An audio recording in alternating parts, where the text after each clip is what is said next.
হে দৰ্শক স্বাগতম টু পলাশ ব্লগছ আৰু আজিৰ বতৰটো চাওক না কিমান ধুনীয়া আৰু ৰ'দো বহুত বেছি আৰু বতাহ মাৰি আছে ন এই বতাহ মাৰিলে মানে ৰ'দটো মানে ফিলটো ভাল পোৱা যায় বাকি ইফালে জুজুৰ মানে বইনীটোক আজি লৈ কেনে ওলাই যাও অলপ মানে ওলাই যাও মানে কি আহিলো ইয়াতে মানে জেঠাহঁতৰ কিবা কাম কৰিবৰ কাৰণে মিস্ত্ৰীবোৰক লগাই দিছে এতিয়া যদি আমি কোনেও নাহো তেতিয়াহ'লে মিস্ত্ৰীবোৰে কি কাম কৰিল নকৰিল কি খাল নাখাল এইবোৰে আৰু চাবৰ কাৰণে মই আহিলো আৰু সেইফালৰ পৰা ষ্টাৰ্ট কৰিছে ব্লগ তাতে যাই কেনে দেখুৱাই আছো আৰু ইফালে মানে মাটিবোৰ এক্সাইড কৰিল মানে মাটিবোৰ কাটি কেনে এক্সাইড কৰিল ওলাই কেনে আৰু ইয়াতে এনেকে সিমেন্ট দি কেনে এনেকে গাঠিব মানে এইটো সিমেন্ট দি কেনে পুৰা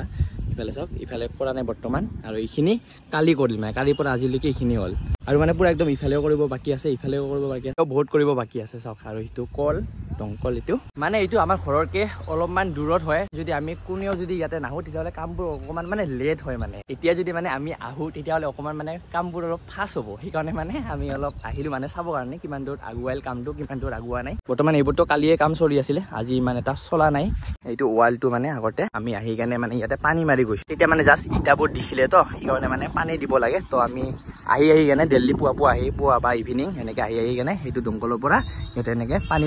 দি দিওঁ সেইকাৰণে এইটো দমকলটো পুতা হৈছিলে বাকি এতিয়া কামবোৰ এনেকে ষ্টাৰ্ট কৰি দিয়া হৈছে মানে ইফালৰ পৰা এনেকে গাঠা তো সেইকাৰণে মানে এনেকে আহি কেনে চাই থাকিব লাগে যিহেতু মিস্ত্ৰী লগাই দিছে কেনেকুৱা কাম চলি আছে নে নাই ইপিনেতো চিনিয়ে পোৱা নাযায় এইবোৰ ইটাই নে মাঠিয়ে বেৰাছে মাৰা নাই যোৱাকালিৰ পৰা ইপিনে এইবোৰে কিবা কিবি কামবোৰ দেখাই কেনে মই আহিলো শ্ৰী বাসুদেৱ গৰিয়া মণ্ডললৈ বৰ্তমান সময় আহিলো আৰু ইফালে আছে মোৰ লগত পলাশ একদম আমাৰ দুজনৰে এনাৰ্জিটো বৰ্তমান ল' হৈ আছে আৰু ইফালে চাওক ৰাধা কৃষ্ণ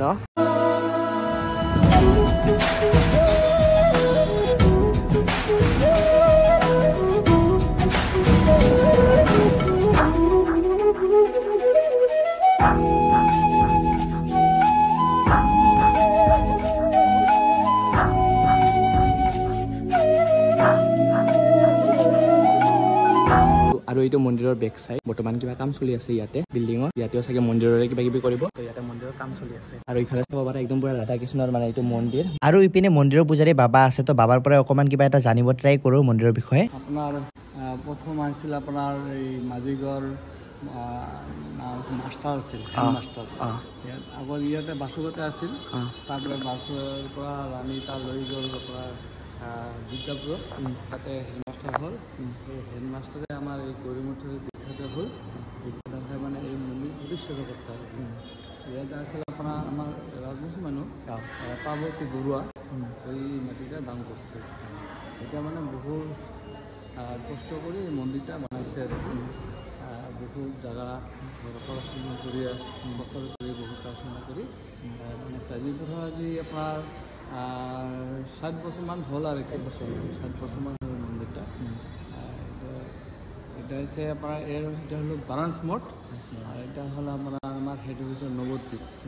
হ্যাঁ আমাৰ সেইটো বহুত মন্দিৰ আছে কিবা ভাল লাগিল অলপ মানে কিবা বিষয় গম পালো এনেতো ঘৰৰ কাষতে বাট কেতিয়া মানে আহি পোৱা নাই এনেকে সময়ও নিমিলে এনেকে মানে তো এই মানে মন্দিৰটো কেতিয়া খোলা থাকে এইটো মন্দিৰটা 5টাৰ পিছত খোলা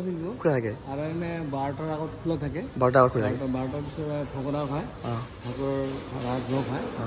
ভগাৰ পিছত 1টা বন্ধ হয় বন্ধৰ পিছত আপোনাৰ আকৌ 5টাৰ পিছত 5টা বজাৰ পিছত মানে খুলিব তো মানে ফল ভোগ হয় আৰু কি শীতল ভোগ হয় খৰে ইয়াতে তো পূজা দিব আহিব পাৰে ফল লাগে নে পূজা দিব মানে কেইটামানত আহিব পাৰে মানে সন্ধিয়াৰ সময়ত মানে 5টাৰ পিছত সন্ধিয়াৰ সময়ত 6টাৰ সময় 6টা 6:30 7টাৰ সময় আহিলে হ'ল আহিলে আপোনাৰ কিছুমান ধূপকাঠি প্ৰদীপ কিন্তু মন্দিৰৰ সময় ভিতৰ সময় নিজে ন বাহিৰৰ পৰা এইটো মন্দিৰ তো বাহিৰৰ পৰা মানে পূজা দিব পাৰে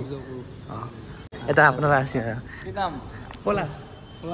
তো বৰ্তমান গৰিয়া মঠৰ পৰা ওলালো আৰু সেইটো গৰিয়া মঠ আছিলে সেই তাতে গৰিয়া মঠ আৰু আমি এতিয়া আহিলো ফ্লাইঅভাৰৰ ওপৰত এতিয়া আমাৰ ইয়াতে দুটামান লগ আহি আছে তো তাৰ কাৰণে ৰখি আছো বাকি মোৰ পিছফালে মানে মোৰ এইপিনে জাষ্ট এটা এক্সিডেণ্ট হৈ গ'ল মানে পিলপিলি এটা সিফাল দি এনেকে আহি আছিলে সি মানে যাব লাগে লেফ্ট সাইড দি যাব লাগে মানে যদি মই এনেকে ঘূৰো তেতিয়াহ'লে ইফাল দি লেফ্ট সাইড পৰে তো সি লেফ্ট সাইড দি যাব লাগে সি পুৰা ফুল স্পীডত মানে ৰাইট সাইড দি এনেকে আহিছে তো ইফাল দি এনেকে এটা স্কুটি গৈছিল আৰু স্কুটিটো যদি মোৰ ফাল দি চাব যাওঁ তেতিয়াহ'লে এইটোতো লেফ্ট সাইড পৰে আমাৰ মানে সাইডটো লেফ্ট সাইড পৰে আৰু তো এনেকে পিলপিলিটো আহিছিলে একদম পুৰা লেফ্ট সাইড দি আৰু আমাৰ সাইড দি এটা স্কুটি গৈছিলে আৰু ডাইৰেক্ট থমকে লাগি গৈছে একদম পুৰা লাগি কেনে স্কুটিৰ মানে সেই কিবাটো থাকে ন সেইটো একদম পুৰা মানে কিবা হৈ গৈছে ভাঙি গৈছে এতিয়া মানে সেইটোৱে আৰু সদায় আপোনালোকৰ মানে ৰাইট চাইড দি যাব কাৰণ এতিয়াতো অবিয়াছলি পিলপিলিটোৰে ভুল কাৰণ যিহেতু পিলপিলিটো ৰং চাইড দি আহিছে তো আৰু ফুল স্পীডত আহিছে তো সেইকাৰণে ৰখাব নোৱাৰি কেনে থমকে লাগি কেনে স্কুটিটো মানে কি বেক চাইডটো মানে একদম গৈছে তো সেইটোৱে আৰু ভালকৈ আপোনালোকেও চাই চিন্তি যাব আৰু ৰং চাইড দি নাযাব সদায় ৰাইট চাইড দি যাব তো এইটোৱে এটা সৰু চাই ভিডিঅ' বনাব চেষ্টা কৰিলোঁ যদি ভিডিঅ'টো চাই কেনে ভাল পাইছে তেতিয়াহ'লে ছাবস্ক্ৰাইব কৰি দিব